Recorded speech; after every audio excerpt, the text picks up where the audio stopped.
Welcome everyone to Chevaliers Online. We are very excited to have you here tonight for Janna Ireland's Regarding Paul R. Williams, A Photographer's View.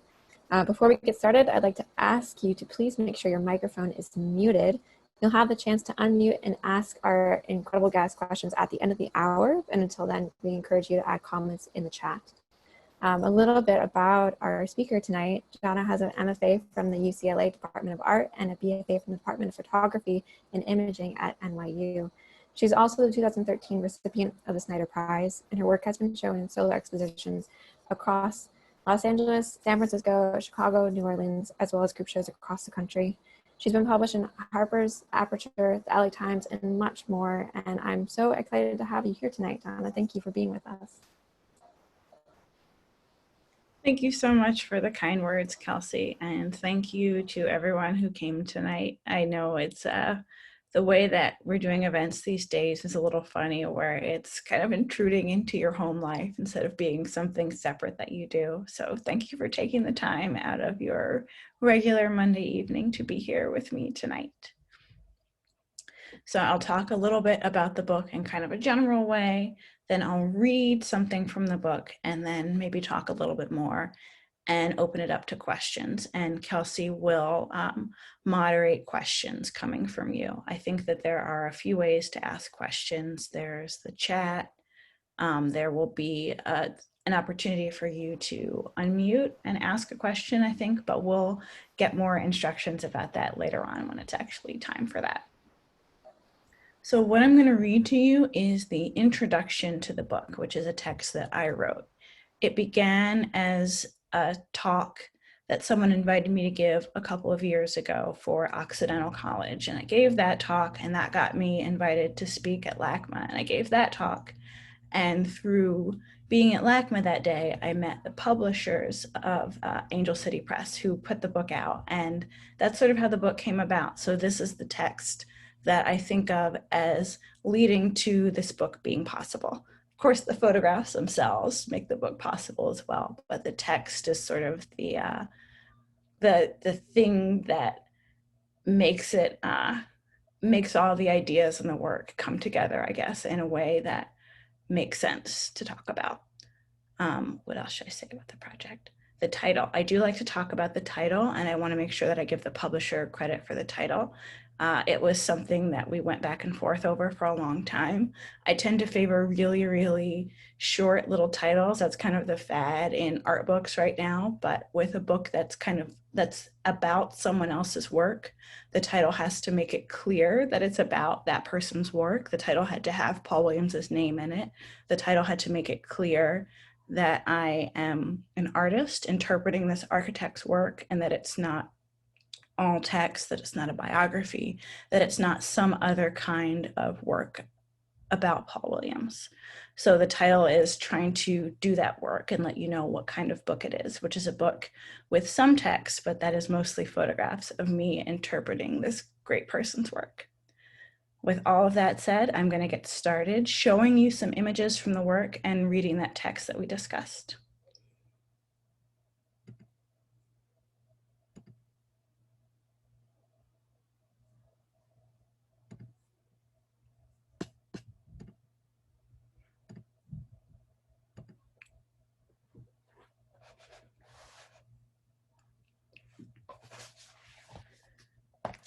I'm reading from the book. It's the most up-to-date version of it rather than printing something else out. I like to save paper, so it's a little awkward, but I'm going to do my best. For the past several years, I've been photographing buildings designed by Paul Revere Williams, the legendary Los Angeles architect who practiced for 50 years and planned nearly 3,000 buildings. He was the first Black certified architect west of the Mississippi and the first Black member of the American Institute of Architects. In 2017, 37 years after his death, 44 years after his retirement, and 95 years after his induction to the American Institute of Architects, Williams became the first Black architect to win the AIA Gold Medal, one of the highest honors in the field of architecture. My study of Paul R. Williams began in the summer of 2016, when Barbara Bester, a renowned architect in her own right, asked if I would be interested in photographing some of his buildings. She had gotten my name from my former professor, the exceptional photographer James Welling. I jumped at the chance. Even though Barbara was a stranger, Williams's name was only vaguely familiar, and my knowledge of architecture was limited to a brief elective unit on Greek columns in 6th grade. At its core, my work is about the expression of Black identity in American culture, and I felt an immediate connection to Williams's story. I'm not an architectural photographer, nor a documentary photographer. Most of my photographs are fictional scenes that relate to my own experiences. In Milk and Honey, my husband, children, and I play alternate reality versions of ourselves, carefully posed in my husband's grandfather's well-appointed mid-century house as though it were our own. When I said yes to Barbara that summer, I had no idea how to go about photographing buildings, let alone dozens of them. What I did have was a 1-year-old son and a brand new full-time administrative job at USC. I was struggling to figure out how I was going to continue to fit art into my life. As busy as I already was, I was happy to have a new assignment. That initial email from Barbara came at exactly the right time. A few months later, pregnant with my second son, I began my Paul Williams work. The decision to photograph in black and white was intuitive, almost automatic, and not tied to any sense of nostalgia for bygone eras. I simply wanted to mute distractions like the color of a wall or carpet, and draw attention instead to Williams's voluptuous curves and tidy lines. Most architectural photography is designed to sell a space. It asks, what purpose does a building or room serve? What does it look like as a whole? My goal was to create an experience of Williams's work that was about the feeling of living in his spaces and loving them. Williams thought about every little detail, and I felt that seeking out those details would be a fitting way to honor him. I searched for clues about Paul Williams and his buildings. Paul Revere Williams was born in 1894 to parents who moved from Memphis to Los Angeles for the promised curative properties of the climate. Both had tuberculosis, and both were dead before Williams's 5th birthday. Williams and his older brother ended up in separate foster homes. The woman who raised Paul Williams recognized his potential and nurtured his skills. His artistic talents distinguished him from his peers throughout his childhood, and he began his study of architecture as a teenager. When Williams was in high school, a teacher advised him that he'd never succeed as an architect. Black people wouldn't be able to afford to hire him, and white people wouldn't deign to. This conversation was a major event in Williams's young life. By his own account, it had never occurred to him that race would complicate his professional choices. At this moment, many young people would have abandoned their dream, as I very nearly did in a similar moment during my own high school career, 90 years later at the Philadelphia High School for Creative and Performing Arts. In my senior year, a teacher told me I shouldn't apply to New York University, the school I'd fallen in love with, because it wasn't a place for people from humble beginnings. For a while, I believed him. The weight of a few words from an adult can be unbearable for a child. As Williams told it, his teacher seemed to think he was doing an unduly ambitious kid a favor by bringing him down to earth. I believe my own teacher thought he was doing the same. In both cases, the discouragement ultimately acted as a catalyst, not a deterrent. When I stopped being heartbroken, I was livid. I was 17 years old and at the top of my class. Who was this man to tell me I was overreaching? I sent in my application at the last minute, and I went to NYU. Williams emerged from his own crisis with his commitment to architecture redoubled, his childlike ambition transformed into an adult's iron will to succeed. In I Am a Negro, his 1937 essay for American Magazine, Williams wrote of a drive that propelled him through the early years of his career. I wanted to vindicate every ability I had. I wanted to acquire new abilities. I wanted to prove that I, as an individual, deserved a place in the world. Williams went on to design municipal buildings, banks, churches, hospitals, motels, university halls, secondary schools, funeral homes, public housing projects, celebrity estates, and thousands of family homes. If you've ever spent an afternoon driving around Los Angeles, you've seen a Williams building or two. Williams's story is one I believe only could have taken place in Los Angeles. When he began his work as an architect in the 1910s, much of the Los Angeles we know today was a collection of dirt roads, farms, and oil fields. He officially opened his own office in 1923, right as the population of Los Angeles County reached 1 million. The booming city had 3 factors that allowed him to flourish: lots of money, lots of land, and a handful of wealthy white people liberal or desperate enough to commission a young Black architect. Subtract any one of those factors, and his big story would shrink until it disappeared. Hancock Park provides a good example of how Williams's career developed. The neighborhood was established in the early 1920s, while Williams was busy setting up his solo practice. He was given his chance to prove his worth with a series of commissions in this neighborhood, though he could not have built his own home there. Hancock Park was protected by a 50-year restrictive covenant, ensuring that the only non-white people who could call it home were live-in servants. This was true of many of the cities and neighborhoods where Williams did his early work. After years of violence, LA's restrictive covenants were a kinder, gentler way to keep neighborhoods white. With these genteel restrictions in place, homeowners could take comfort in the knowledge that the undesirable population would stay where it belonged. Word about Williams's impeccable work spread through Los Angeles' exclusive neighborhoods. In Hancock Park and Flint Ridge and Pasadena and Beverly Hills, one Williams home, and it was important to him that they be thought of as homes, not houses, became 2, which became a dozen. By the time he retired in 1973, there were more than 2,000 Paul R. Williams homes in Southern California. Sometimes people who had seen his work and heard his name would come into his office, only to be shocked to find that he was Black. Some turned and left, but others stayed out of politeness. For these people, Williams taught himself a brilliant trick. He learned how to draw upside down. A skittish prospective client could be drawn in by the magic of watching the home of their dreams appear on the table in front of them without the impropriety of sitting next to the Black architect. When I began my project, this and other stories about Williams's knack for turning indignities into triumphs intrigued me. How did it feel to design homes in neighborhoods where he wouldn't have been allowed to live? How did he unwind from the incredible stress of having to defer to people who would enjoy the benefits of his brilliance and labor without fully respecting him as a human being? When designing an intimate space for a client too prejudiced to shake his hand, did he view his work as a subversive act or something he had to do to survive? Williams's white contemporaries could find work by way of a signature style and the cult of personality. Williams had to work without ego, shifting to meet each client's demands. The result is a body of work that demonstrates incredible dexterity. Williams designed Monterey colonials and Tudor revivals and modernist bungalows.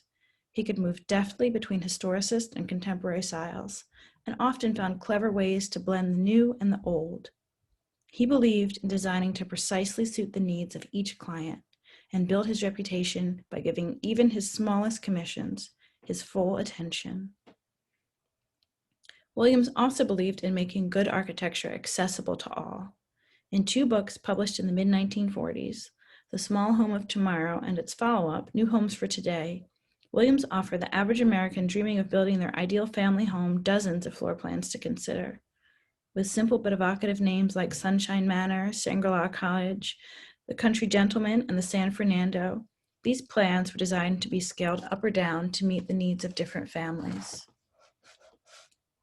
His work on public housing projects can be linked to his commitment to elevating his community and his belief that everyone deserves a dignified place to live. At the head of a team assembled by the Housing Authority of the City of Los Angeles, Williams planned the Pueblo del Rio housing project in South LA in the early 1940s. In the early 1950s, Williams designed Watts's Nickerson Gardens, which remains the largest housing project in the West. Notably, Nickerson Gardens was a key site in both the Watts Rebellion in 1965 and the Watts Gang Truce, signed on April 28, 1992, the day before the officers who beat Rodney King were acquitted. The fates of Williams's structures vary. An untold number have been remodeled beyond recognition or destroyed. Most exist in a semi-altered state, some slowly run down by time, others well kept with subtle additions and updates. The homes he designed for Frank Sinatra and Dave Chasen were raised, but the First AME Church and the Founders Church of Religious Science are still serving their communities. His Broadway Federal Savings and Loan building burned down in 1992, but his Golden State Mutual Life Insurance building still stands, now the headquarters of the South Central Los Angeles Regional Center. The La Concha Motel in Las Vegas is gone, but its lobby still stands as the visitor center of that city's Neon Museum. The long vacant Angelus Funeral Home building in South Central LA has been transformed into an affordable housing development called the Paul R. Williams Apartments. In early episodes of the AMC television show Fear the Walking Dead, Williams' Woodrow Wilson High School building appears as Paul R. Williams High School, a subtle nod from someone involved in the production. Williams' own Lafayette Square home is, at the time of this writing, in the process of being faithfully restored to its original glory. I'm happy to report that I'm not the only one doing work about Williams. The Paul R. Williams Project, run by the Memphis chapter of the AIA and the University of Memphis Art Museum, is currently at the forefront of Williams scholarship.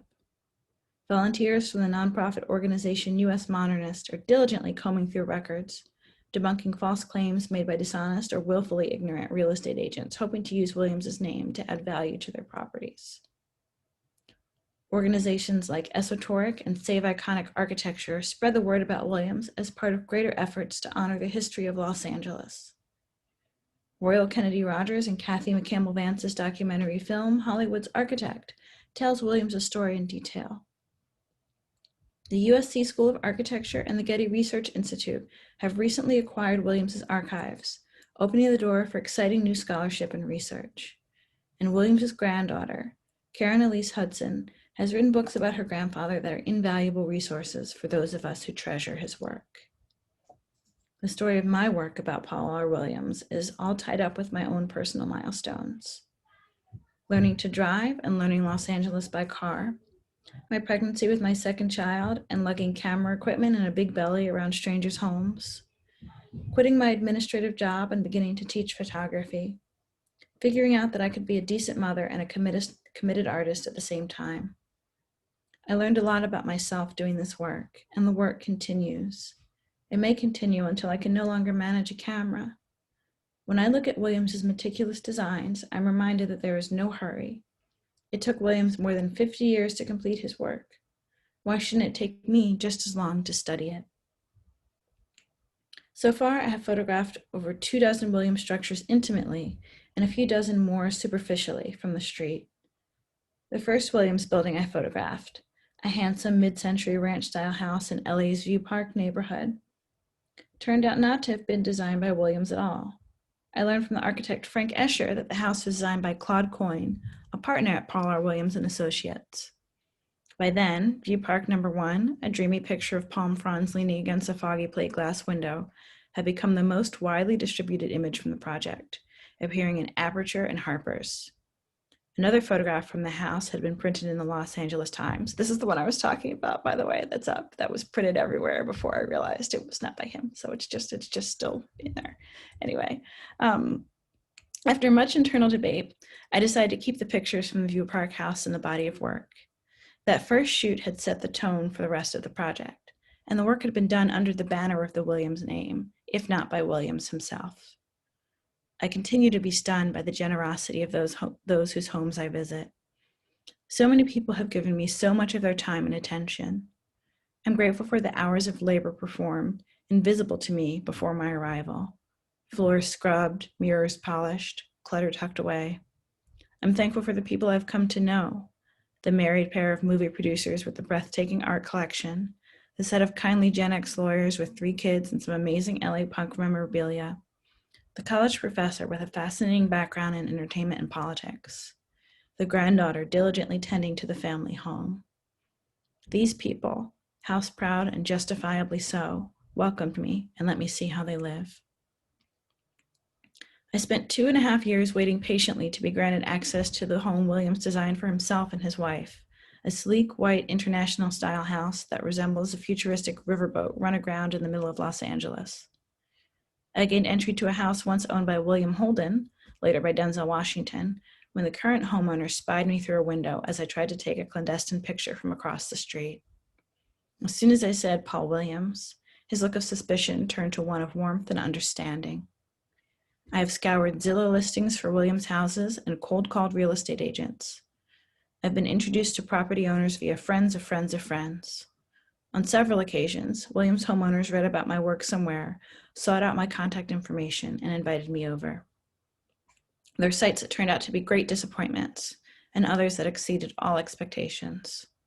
There are also my white whale houses, beauties whose owners I unsuccessfully courted for months. I still hope to get to those someday. It is not the beauty of Williams's work that inspires me, though it does bring me a lot of pleasure. It is the thought of him grinding day after day in this city, patiently building his practice and proving his detractors wrong, that makes me return to his work. My photographs of Williams's buildings are as much a tribute to his labor and persistence as they are a tribute to his talent. I am proud to live and work in Paul Williams's city. If Williams could become one of the most notable architects of the 20th century here, what can my children become in the 21st? This is a fascinating time to live in Los Angeles, though I suppose that can be said of any moment in the city's history. A city can change so fast. Tracking Williams's work is my way of making sense of this sprawling, fascinating place I call home. Paul Williams was a faithful citizen of Los Angeles who used his abundant gifts to change the face of the city. Los Angeles has changed without him and will continue to change in unknown ways, but his mark is indelible. Los Angeles is known as a city that likes to forget its history, but it will always remember Paul Revere Williams.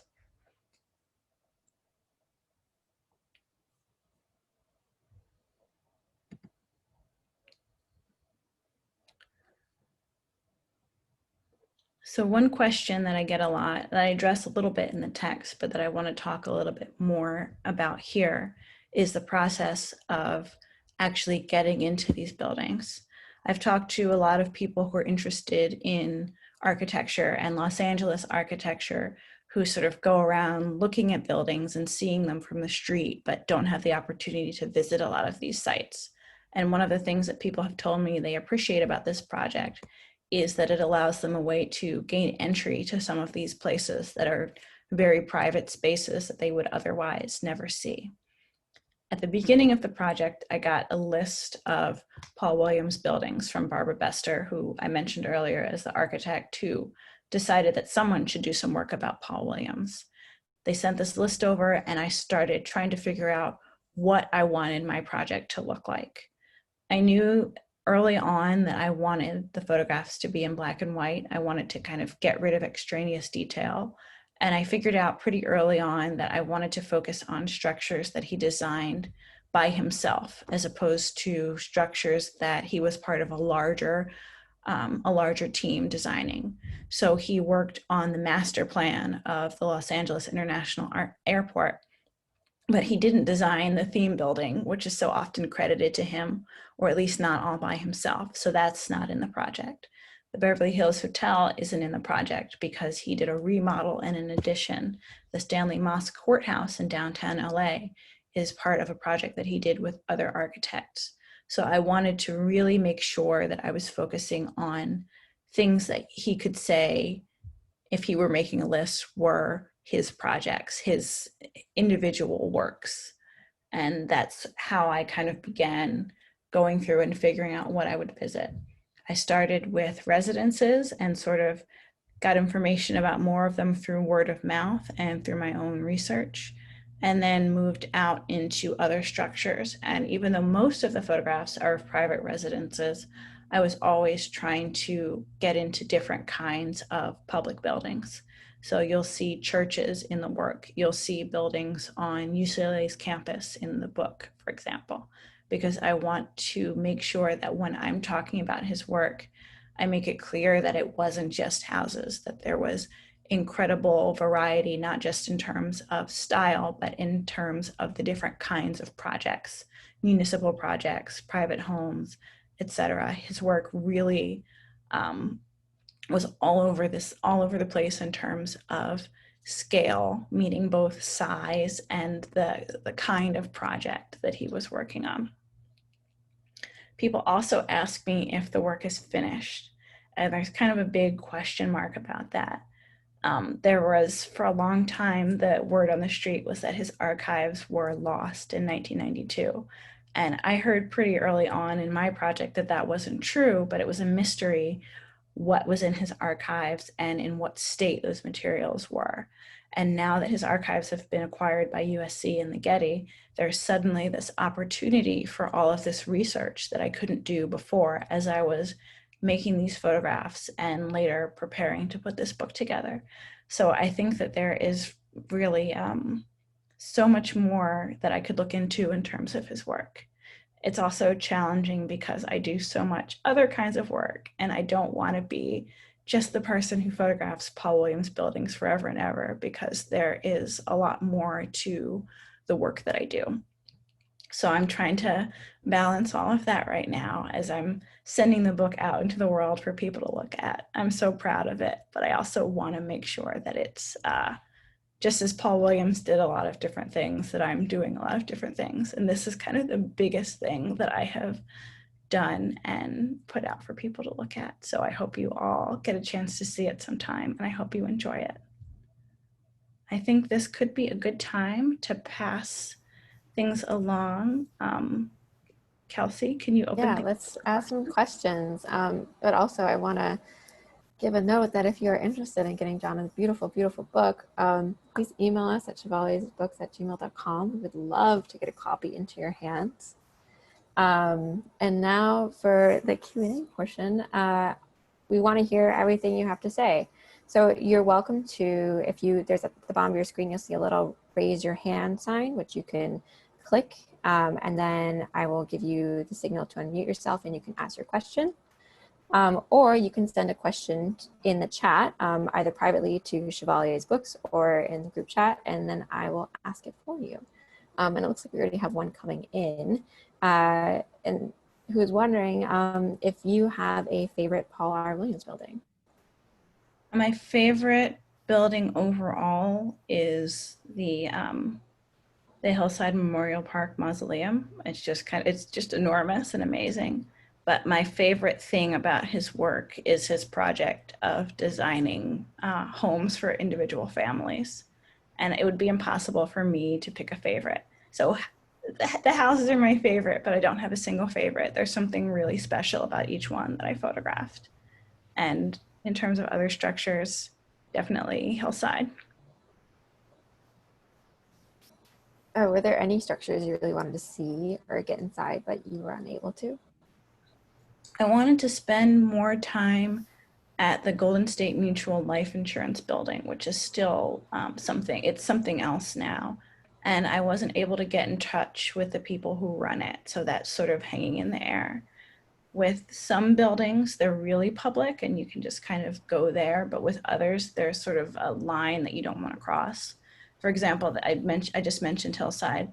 The first time that I visited it, I photographed the Al Jolson Memorial Shrine, which is on the outside, but I didn't feel comfortable going into the mausoleum because people's loved ones are buried there and it's a private space. So I ended up a couple years later making an appointment with Hillside to go and visit it. So there's sometimes a long process in getting into buildings. And that's something that I'm still working on with some structures. I have some ideas for things I'd like to see. Just see if I can gain access. I'm pretty patient. What was the most difficult part of shooting these buildings?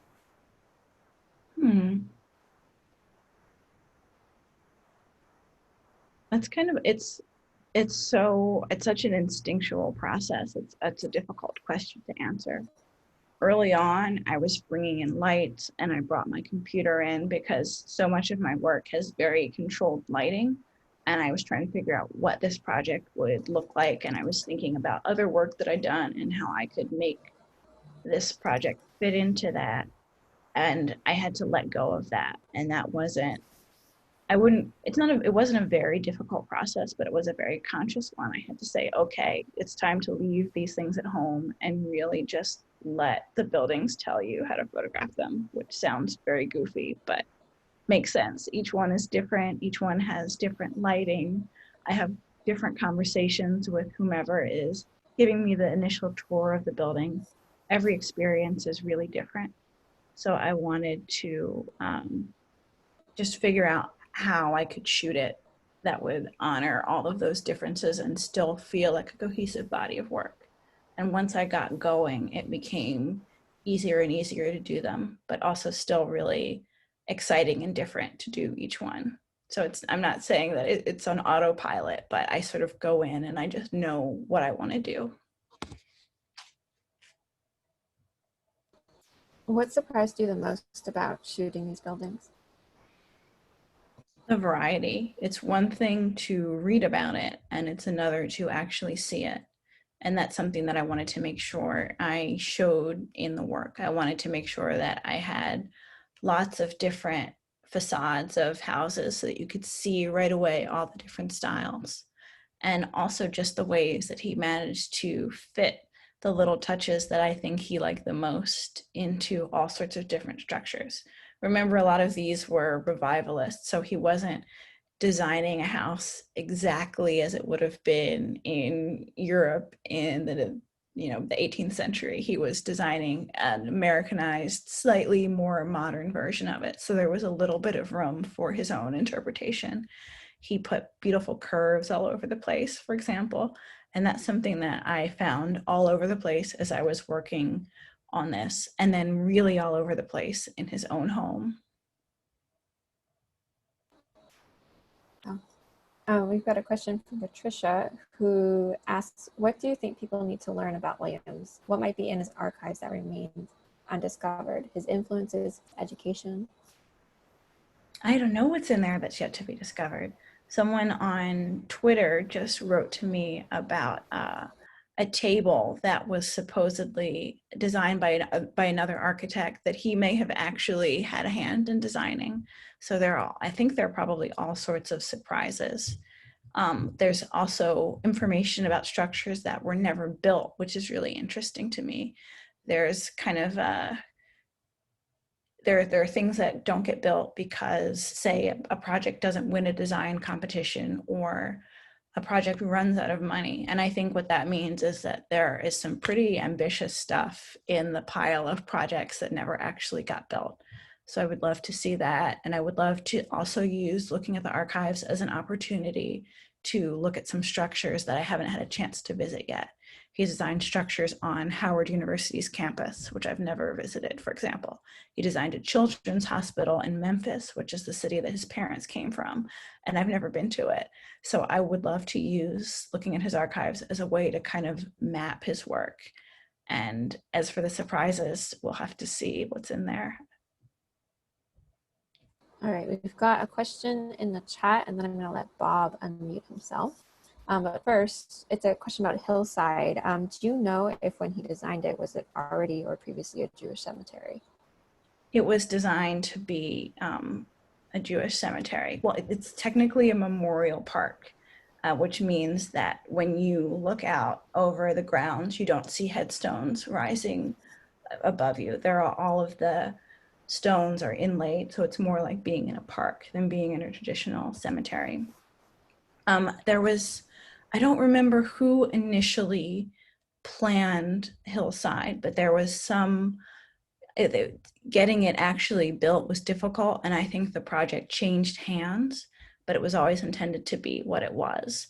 And I'm not sure whether the Jolson Shrine or the mausoleum came first, but they're structures that are next to each other that were part of the kind of some of the first structures that were built there, and that those were his projects that he got to do together and kind of link. All right, Bob, I'll let you speak. I have 3 questions, but I don't want to monopolize it, but I'll try and ask them very quickly, and you can answer whichever ones you want. Okay, I have a hard time remembering things, so if you could maybe ask one at a time, and I'll answer them. Just didn't want to monopolize time. One was, are there any Paul Williams structures that you know of that are in danger of either being demolished or remodeled beyond recognition? And are there groups that are working to preserve his legacy and the buildings that he designed? That's question number 1. I think there's always some danger. There are none that I know of right now. There's a house that one of the Gabor sisters, I always forget which one, used to live in Holmby Hills, where they illegally demolished the facade and were about to knock the whole house down when it was halted, when someone kind of caught them in the act and the city stopped them. So that project is kind of in limbo, whether it will eventually be knocked down because it's too damaged, or whether there'll be some kind of, whether the city will demand that it be saved and kind of made example of. Because what happens a lot, I think, is that people just knock things down and plan to pay the fines, and they're able to do that. That happened with a house in Toluca Lake. I heard about it, and I heard that it was sort of in danger, and then one day it was just gone, and I visited a big hole in the ground. So I'm trying to keep my ear to the ground for that kind of thing, but nothing yet. And there are fires. There's always something happening. And in terms of the remodels, that's actually something that goes back to the question about his archives. Some homes don't have very clear records, and unless someone is going back and checking to make sure that a house that says it's a Paul Williams house really is, it might get passed off as one. And at the same time, if someone didn't really know what they had and wasn't presenting a house as a Paul Williams house in a sale, it might be forgotten that it was by him. So without that information, a very important house might not be recognized as important. And my second question, when you mentioned in your beautifully written talk at the outset about the questions that you wondered that Paul Williams, or the questions that you might have about Paul Williams' approach to, I don't know if racist is too strong a word, but to clients that, the hypothetical questions that you asked, did he ever attempt about discomfort and how he approached the contradictions potential in what he was trying to achieve and his clients and relationships? Did he ever write about his reactions? Were you ever able to get some kind of a glimpse into how he would respond to the questions that you asked? He wrote a little bit about it, and he was a good writer. I've read essays that he wrote in a few places, but he was from such a different generation.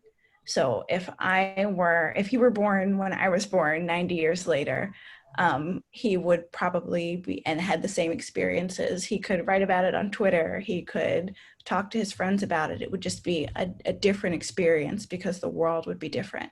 But for him, he had to always be presenting as a person who was completely in control of his feelings, completely in control of his body, doing things like putting his hands behind his back so no one felt pressure to shake his hand. There was just so much that he had to do that I have never experienced, and it makes me really curious about what that was like internally. It couldn't have been easier for him as a human being, but he had to deal with it so much differently. I don't know if that fully answered it, but that's sort of what I'm thinking about, just that enormous difference in him being born so much earlier and there not being the kind of social structures for public complaining and not having your reputation suffer that there are today.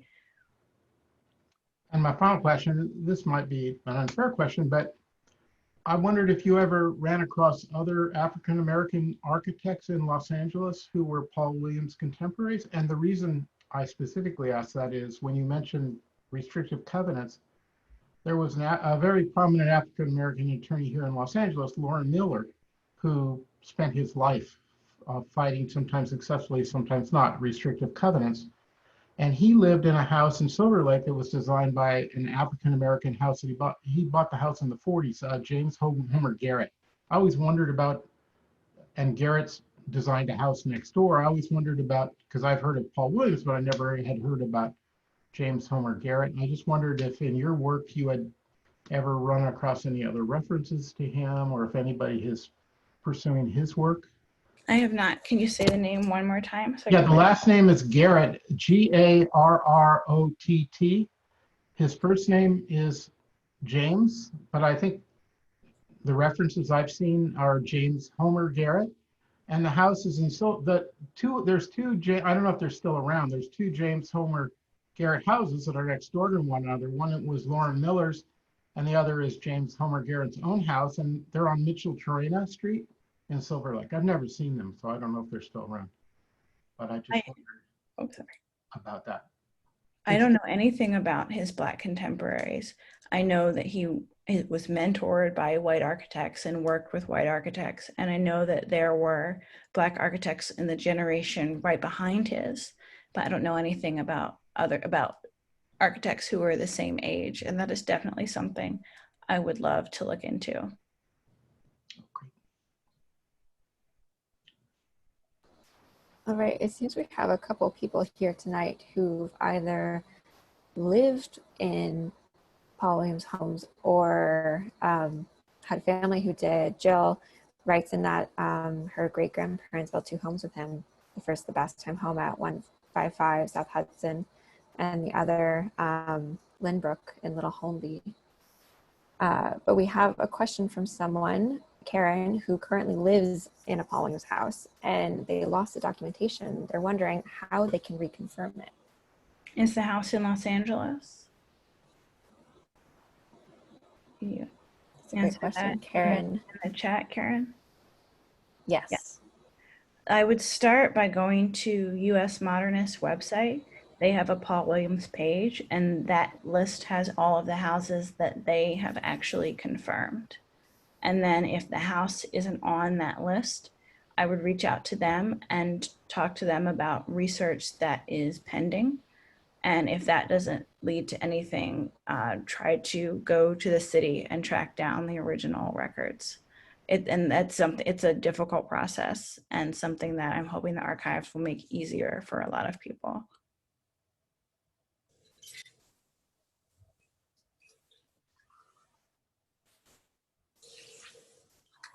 Oh, Patricia. I have a suggestion on that. You know, now you can go and look online for the, at the Building and Safety Department, all those historic permits are now online. So you can actually go search by address and get maybe if there is a building permit that might have carried his name. You can actually do that from the convenience of your computer. You don't even have to go down to Building and Safety. Have you done that with his buildings at all? I did not know that you could do that. So I'm doing my research by asking people, by checking already verified sources, by just figuring out whoever I can. And usually if I photograph, well, not usually, every time I photograph something, it's something that I've been able to confirm. So there are some places that I don't have confirmed information on that are sort of in waiting. Well, I'll put the link in the chat. I did some research on the Larchmont book, and you can just type in the street address and get what you get. I mean, it's whatever the city has. Whoever's there, yeah. That's really helpful to know that you, especially now that we're all kind of stuck at home, that you don't have to go downtown to try to sort it all out. Yeah, it's kind of amazing that it works, but yeah, we'll put it in the chat. Thank you. You mentioned earlier that he has all these really beautiful little details like the arches in his structures, and I'm wondering if there were any other examples you could speak to. I love pocket doors, which are the doors that slide into a wall instead of swinging in and out. In a lot of his structures, the corners of a room don't meet perfectly the way it's not like a perfectly square room. There are little kind of funny angles in the ways that the rooms come together that catch light in really interesting ways. And I think he was always thinking about light too, thinking about where the light would be coming from at a certain time of day, which I guess is something that's pretty typical for architects, but something that I really paid attention to as a person who has been looking for light for my entire career. I pay attention to the way the light is coming into a room at a certain time.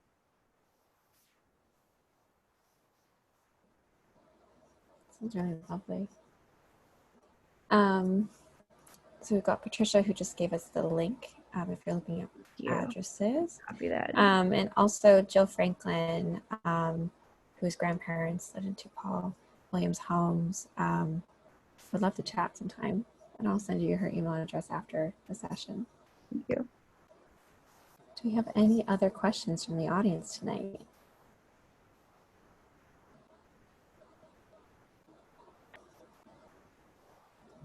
This was so wonderful. Thank you. If we want to get a book, should we just email you? Well, you can get it directly from Chevalier's. So, but Kelsey, what should they do? Yes, please email us at chevaliersbooks@gmail.com.